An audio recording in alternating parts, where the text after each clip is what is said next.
Hello, Namaskar, and welcome to my new series of video blogs or vlogs. This time I am going to talk about my birthplace and some memories associated as my child, some of my memories associated as childhood and things like that. So this first video today is going to be about my birthplace. Most of the people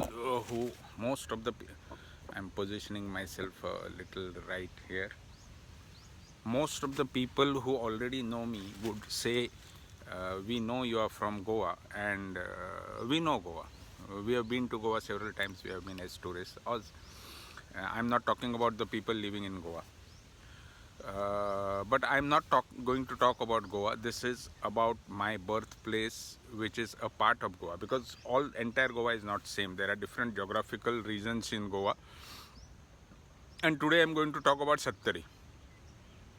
Sattari is the correct pronunciation, and in most of the time, because of English translation, we many people call it Sattari, meaning they remove the double T. Anyway, so then you would ask, what is Sattari? Where is it? Near which beach? Because many of the people who especially visit Goa from outside are not aware that Goa is a state and it's a large area and not everything is beaches. So Sattari is in the northeast corner of Goa, and beyond that place, meaning beyond Sattari, is Karnataka border and Maharashtra border. But that is above the ghats. So beyond Sattari, there is not much of villages where you can go further. There is no further taluka in Goa, and the terrain is not inhabited. There's undulated ghats. So basically, it is a hilly kind of region. Not hilly in the sense like big mountains like Himalayas or other. It's Western Ghat hilly. So that is the way I have shown it in the map now, where the Sattari location is. Now, as I said, Sattari is hilly, and since this is Western Ghats, the strip of the plain, coastal plain, is on the west and the hills are on the east. So we should be seeing the hills on the east, right?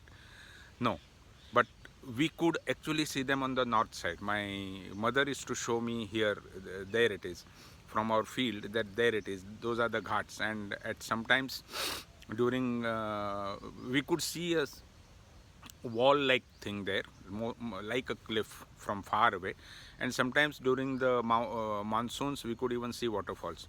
Then you would ask, how could we see ghats on the north when the actual Western Ghats is on the east, should be on the east? The fact is that there are many undulations in the Ghat shape itself, and a large chunk of it moves into the Western Ghats. So Sattari is surrounded by Ghat on both sides, north as well as east. And from the east side, we can't see the faraway hills because the hills start right immediately after our village. But whereas in the north, the hills don't start immediately. So after our field, there's a slightly low-lying area, and then the ghats come much beyond. So we could see the ghats on the north side. I always confuse between this while talking, east and north. So to be precise, we have ghats on east as well as north, and we could see the ghats on the north side and not on the east side. Each side we could see nearby hills only. In the visual, I have shown a direction and I have named it as Wagheri. So this is the direction of a hill which we could see from our fields, approximately towards the west. This is the second highest hill in the entire Goa. So this is on the west. So practically we are surrounded by ghats on two sides and small hill on the other side, which is the west side, which is three sides covered. Now, in that case, what is the overall geography, or what is the main feature of Sattari? The main feature of Sattari is because of the Western Ghats and some small ridges and valleys outcropping from the Western Ghats and coming into the main region, there are lots of streams coming down. In the rainy season, these streams are almost flooded.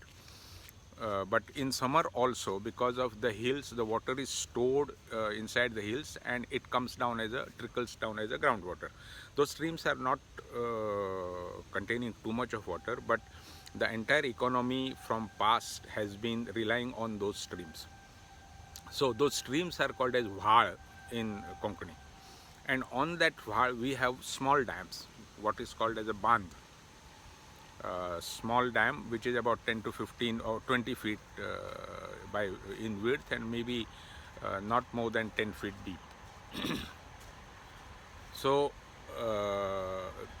using these streams and the small dams, we take out a canal from there, and the entire economy of the villages in that depend on these small canals. For example, I'm going to talk about my village only. My village is Nagargaon village from Sattari, and to our slight northeast there is a smaller village called as Karmali, Brahma Karmali, where there is a Brahma temple also. So our stream starts somewhere before Brahma Karmali, and Brahma Karmali is the first village on that stream.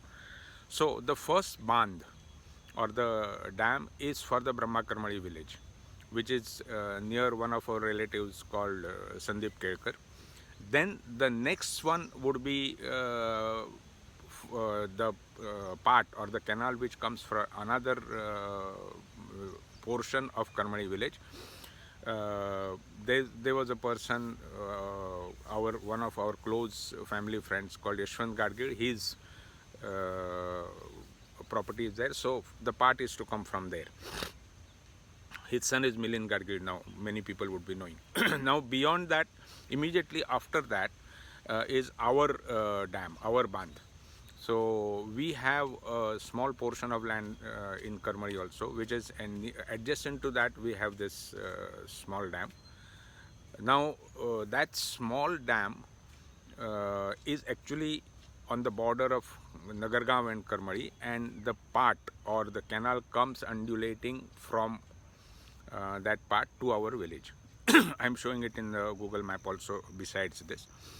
Now what happens is, because of too much of slope, the part or the canal is brought along the hill as level as possible, and the original stream flows downstream, and there's a wide gap between these two. As the stream progresses, there's a big gap between the two because the stream goes down, and between these two lines, meaning between the part or the canal and the stream, are the irrigated areas. In these irrigated areas we grow areca nut, coconut, some black pepper, then the pan that we eat, and similar kind of agriculture.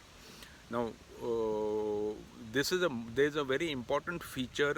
Also there is rice paddy cultivation, but paddy cultivation is not there in every village because slightly level ground is required for that. On that level ground paddy cultivation will be there, and after paddy cultivation we almost reach the stream back again. There's a very interesting feature of this system, and ecologically it is sustaining, and that is because all the water is recycled. In the summer there's not too much of water in all these streams. So what happens is, the water comes from the canal, it irrigates the fields and everything, and then seeps down and goes back into the stream. So at a sufficient distance from the earlier dam, we have sufficient water to build another dam. So the another small dam will be there below that. Like for example, after our village there is a village called as Hedode, and before that there is a place called as Kachat. So there is a dam, a small dam in Kachat, then there will be another dam in Hedode, and this stream continues, and with every small dam there is a village. So after Nagargaon there is Hedode, and then there is another place called as Sattari, which is on the other side of the stream, and then this stream goes and meets the river. The rivers also have dams nowadays, but earlier they were too difficult to build dams on the rivers, so they were only small dams on the streams only. So that's how this geography is. Now, what happens to the area above the canal, which is slightly higher?